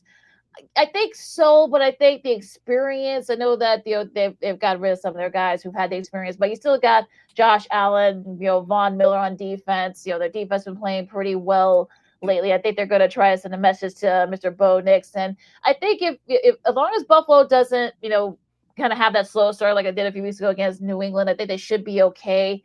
Plus, playing early that might be a factor here for Denver a little bit. So I think Denver will keep it close, but I think Buffalo will pull away late. So I got Buffalo win this one. Yeah, I would agree with you on this one. Buffalo should be able to get the win. Stranger things have happened in the NFL. There's always that one game during the postseason that surprises everybody, and this could possibly well be that game. But Josh Allen is also having a MVP season as well, so he's going for that whole big title, everything, the kid and caboodle of it all. So I'm gonna go with the Bills for this one. Tell your husband, Chris, to cover his ears for 5 seconds unless he's going to the game. If he wants to sneak in the trip, it'll be 30 degrees and cloudy on Sunday, just for the record. But oh, yeah. So that's warm in air quotes for Buffalo this time of year. Right. Usually they'll have a foot of snow by now, but they don't have to deal with that this coming Sunday. But as I said in the last segment, congratulations to Denver. They've been playing, even though they're 4-5 on the road this year, they've been playing competitively tough on the road this year, but I think too much experience and too much of that Buffalo defense is going to get to Mr. Nix. This is going to be an educational type of game for him. So I'm going with Buffalo on this one. They're currently favored by 9 at home. All right. So in Philadelphia, you got a well-rested Philly squad. Of course, remember they didn't play in their last game in Week 18. They face a Packers team that lost to the Bears. They're a little banged up. We know Jordan Love's still a little bit banged up. Josh Jacobs and such. So Packers Eagles on Fox at 3:30. Sid, you start this one. We'll get to, as you mentioned, we'll get to Christine's thoughts on the Bears in just a moment after these picks. But I think the Bears did the Packers a favor by losing that game. The Bears did the Packers a favor by beating them. And the losing is going to continue for Green Bay. Jordan Love is not the same player that he was last year because of injuries. The Packers have a strong running game, but Philadelphia has been arguably the second best team in the NFC behind Detroit all year. Jalen Hurts is back. Philadelphia's defense is very good, which no one talks about. But I think Philadelphia is going to have a complete game here. They're at home. They're favored by 5. They're to play here. I'm going with Gang Green in Philadelphia. Not to mention just playing in Philadelphia in front of that crowd. That's tough. They get nasty over in Philadelphia. So that's gonna be yeah, that's gonna be a challenge for the Packers, I think. And Saquon Barkley, he has just been a monster for the Eagles this year too. Last night for the Notre Dame game, Love did an exact leap like Barkley did a couple of weeks ago, maybe even higher than what Barkley did. So it's crazy to see that, back to back within a couple of weeks of each other.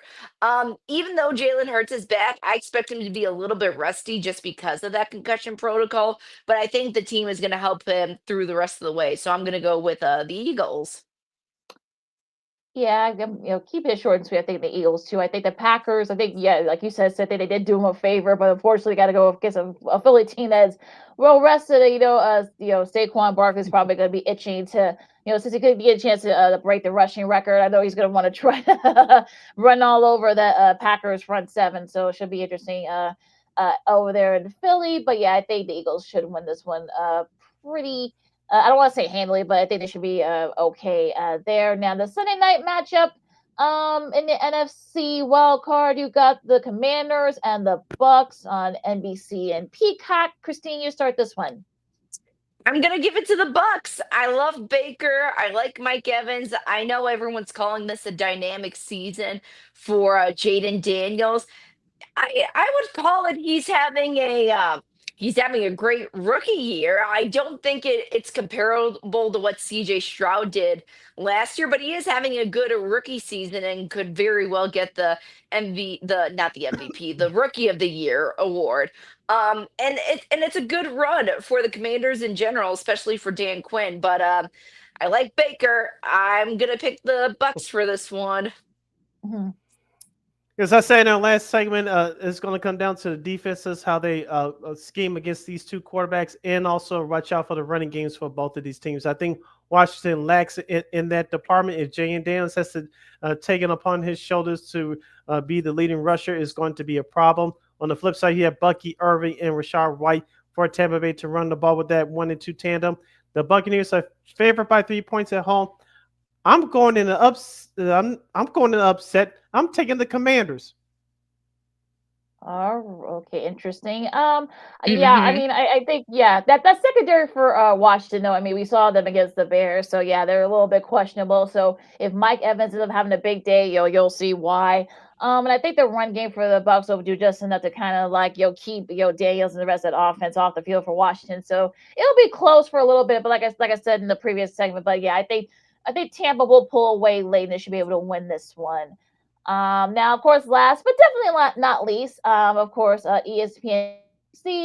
Of course, this game was moved to Arizona due to wildfires in Southern California. The Vikings and the Rams, like I said, it will be interesting to see how the Rams' minds is, but it seems like everything, everybody's okay. I think a lot of the guys and the crew live outside of where the fires are, so that's good news there.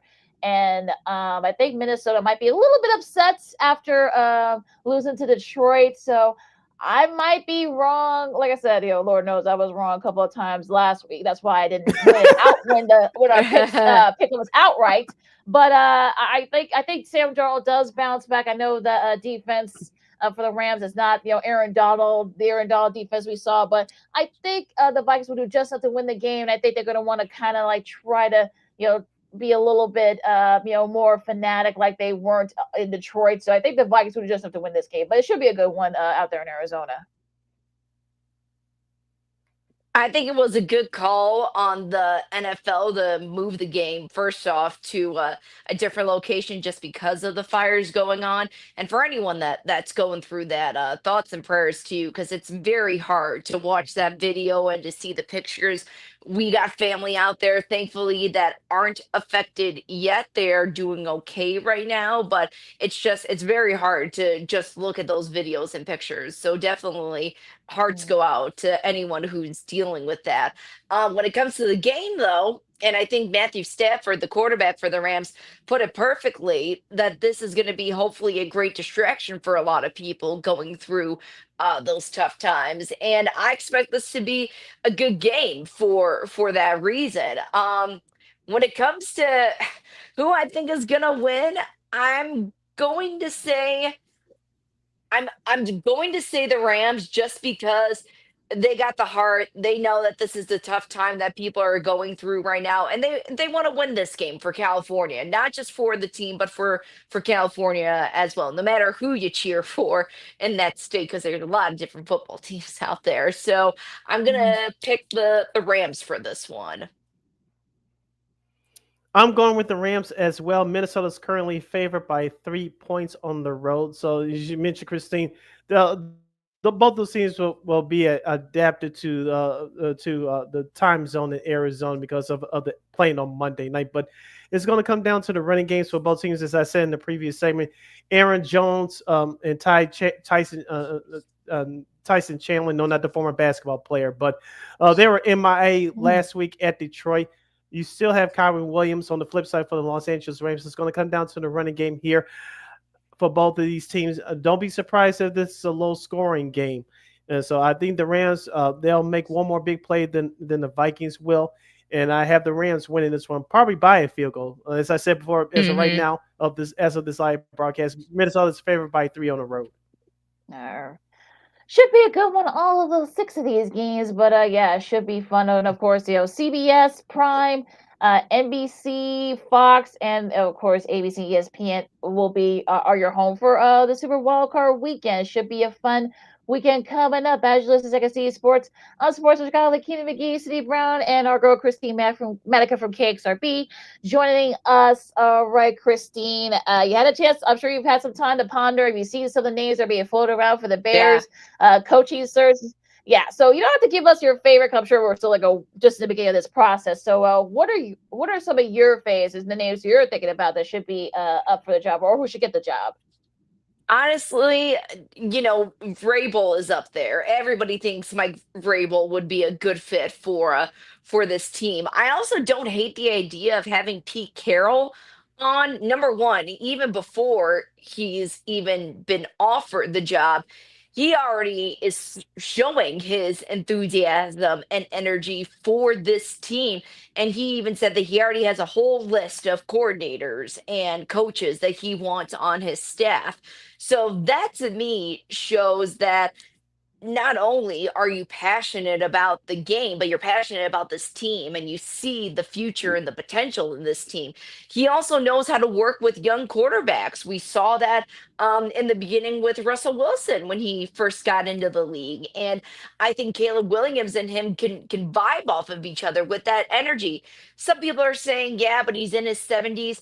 I don't think that matters because he's been in the game for so long, and the fact that he still has this passion, we need someone like that on the team to be a little bit passionate and crazy on the sidelines. And I think he would be a good representation of that for the team.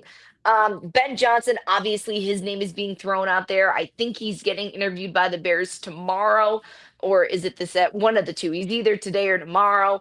Of course, you got to have a couple of tomorrow, and of course, you got to have a couple of random ones in there. I don't like the idea of Cliff Kingsbury getting the job just because he only coached Caleb for one season, and we all know what happened right after his last time in the NFL. He was gone to gosh knows where in Thailand for however long he was there. Nobody knows what happened there. And then that's pretty much the only one. The one that I'm intrigued about, though, is Mike McCarthy. I know that Dallas denied him the chance to interview with the Bears, but that only makes me wonder if Jerry Jones is thinking about keeping him on as a coach, or if this is like their settled way of saying, okay, we're gonna hold the cards for now and then let him go by next week and let him be a free agent. So that one gets me curious if McCarthy is even interested in that position. He's so knowledgeable within the NFC, especially in the NFC North, that it would make sense for him to be considered a top candidate for the position. But the last time I heard him say he has the desire to stay in Dallas. Whether or not it happens, who knows until next week. Sid?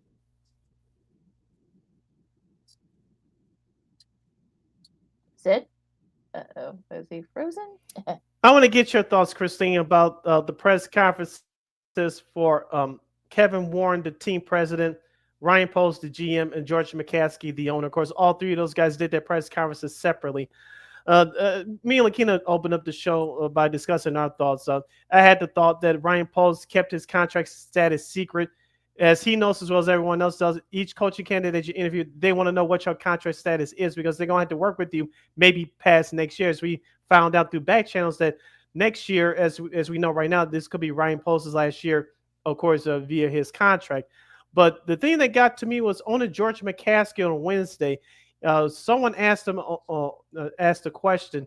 What, of course, with the sell the team chance at the last home game against Seattle the day after Christmas, what bothered you the most? That or he said it didn't bother him, but what bothered him the most was the Detroit fans taking over Soldier Field when the Lions played the Bears back in December. What are your thoughts about that? I think he took that question, I should say, in stride, just because that is a tough question and very blunt question to ask. He was, respectable about it, and he was honest. He was honest about his feelings, and I think that's what people want from the Bears is to really get a better insight about what they're thinking within Hallis Hall. I know for sure after that Packers win, it was a little Super Bowl win for them, and not to mention a 102nd birthday gift for Virginia that day. So, what better gift can you ask for than finally beating the Packers? But I know that they're looking way beyond into that, and I think that answer from George McCaskey just shows how much little thought he has given since that day in Seattle after Christmas. Yes. I'm interested to see where What did you think about the Bears game last week against the Packers? Were you happy or you didn't care? We kind of went back and forth, and I at first was like, well, now you win. Like that was probably the most meaningless win of the season, except for the pride that they won against the Packers. And they can say that they are one of a handful of teams that are undefeated in 2025 so far. So I was excited for them, but at the same time, I'm like, okay, where was this like the entire season? So it's great. It's another feather in our cap, but in the end, it didn't really lead to anywhere when it comes to, we dropped a spot in the draft pick and we're not going in the playoffs. So it was kind of it was a bittersweet win, in my opinion.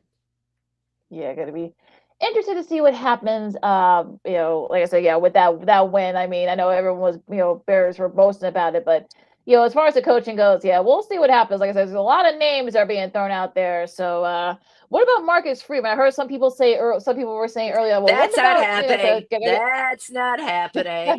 He got a big contract extension already. That is not even going to be an option, I feel like. I don't know why people are talking about that. He's already making probably a whole lot more money with Notre Dame since they're not in a conference and they have pretty much a free will to do what they want with the football program anyway. So yeah. And I fantasized over that idea too, but he's way too invested in this team. And you could tell just from the last couple of weeks in his press conferences, like he loves Notre Dame, and it would take probably a whole lot to drag him away from the Irish. All right, so interesting. Okay, a few more things before I know we gotta wrap against. You're listening to second. No, go ahead, Sid. Sorry. Delays. Okay, you're listening to Second City Sports on Sports Zone Chicago.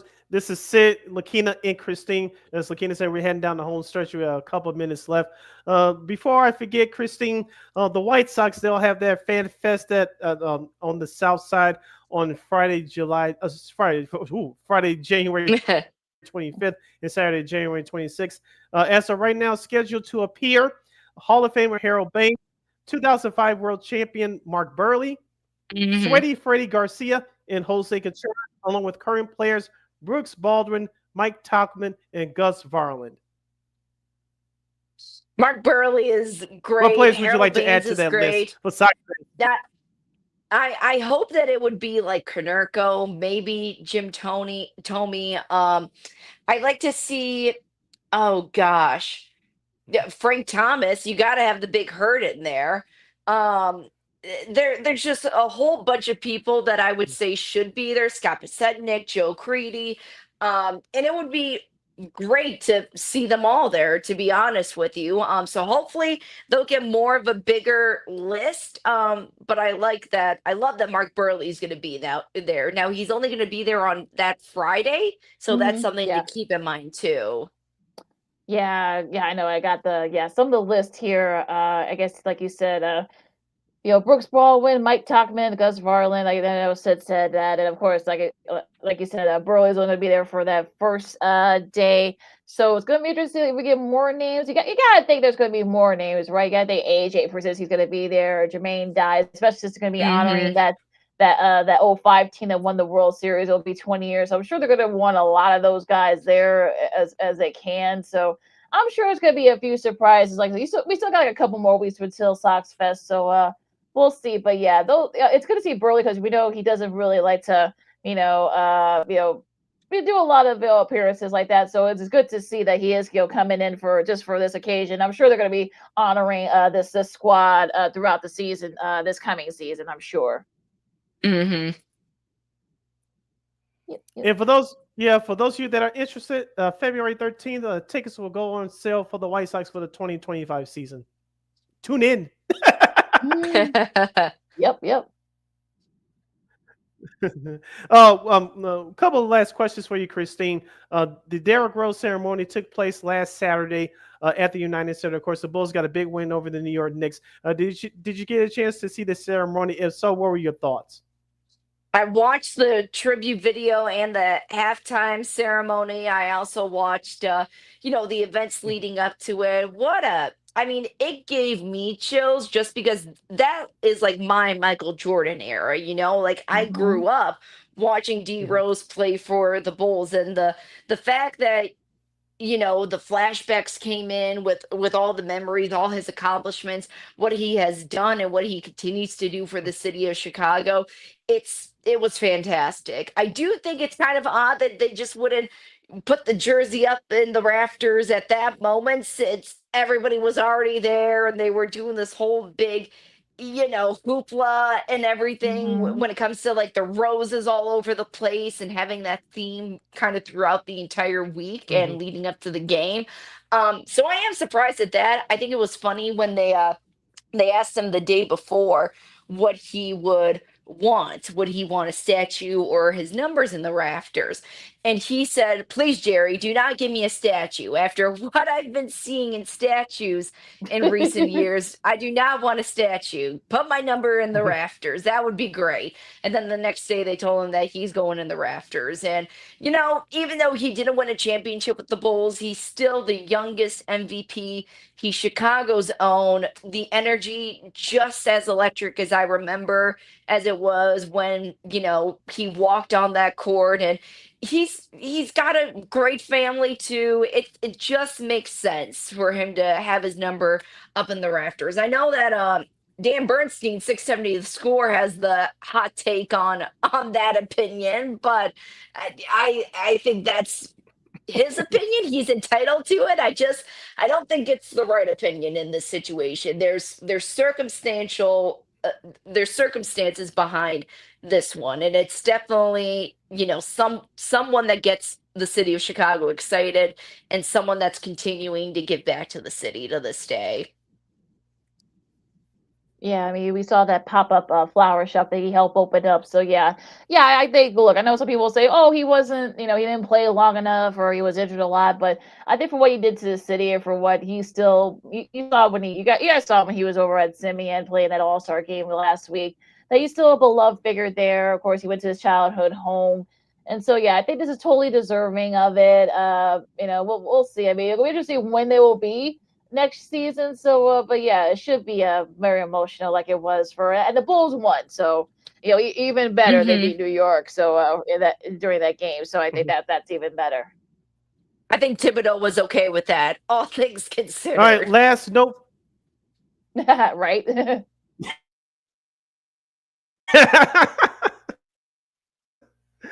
Last note from me, Christine, about this last week, Lakina, about under 1 million viewers, but the highest rated regular season game in the NHL this year. Next year, the Winter Classic will be, guess what, kids? In the state of Florida. Go figure. What are your thoughts? God.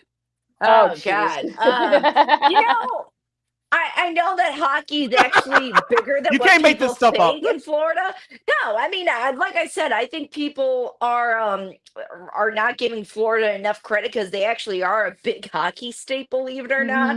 Yeah. And at least they don't have to play outdoors when it's already cold enough, and they can enjoy the sunshine afterwards. So I don't totally hate the idea.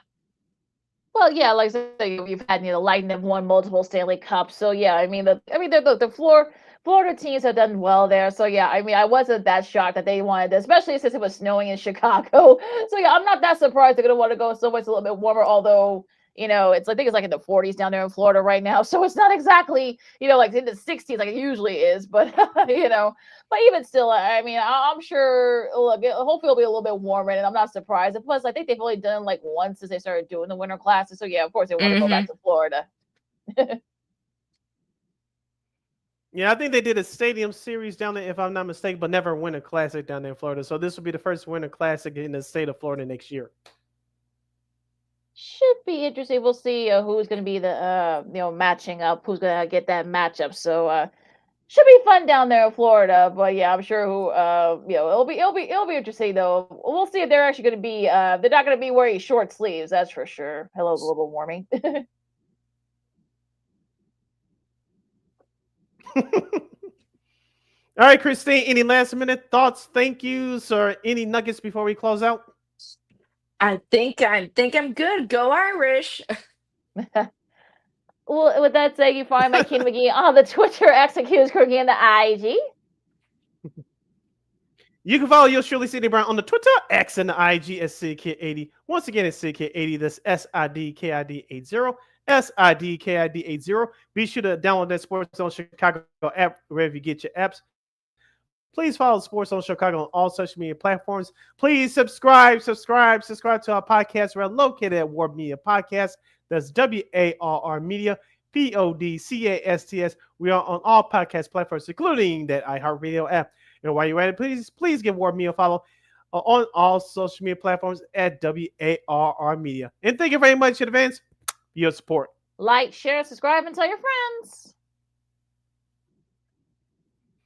Be sure to catch Second City Sports live in living color every Monday, every Friday from noon to 2 p.m. Central Standard Time, right here on Sports Zone Chicago. One more again, as the kids would say.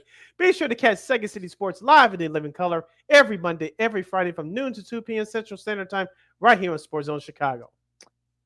And of course, you can catch Sports Zone Chicago, like I said, anytime we're on the Facebook and YouTube channel. So yeah, you can catch replays of our show, Sean and Maya, the Smoke Fellas, and so much more. You can catch Sports of Chicago anytime, anywhere on the replays on the Facebook and YouTube channels. And we will provide. All right, folks. Look, help out over Southern California with the wildfires if you can, and just be safe out there, folks. I know there's gonna be some weather issues going on in most of the the Rust Belt and in the southern parts of the country. So please be careful out there. Enjoy the sports. Got Super Wildcard Weekend, the NBA. Of course, it's nice. Second college football semifinal between Ohio State and Texas should be a good one there. Who will join Notre Dame in a couple of weeks for that championship? Hockey, men's and women's college hoops, and so much more. For Sid and Christine, I'm Lakia. This has been Second City Sports on Sports of Chicago. We'll see you guys Monday. Holla!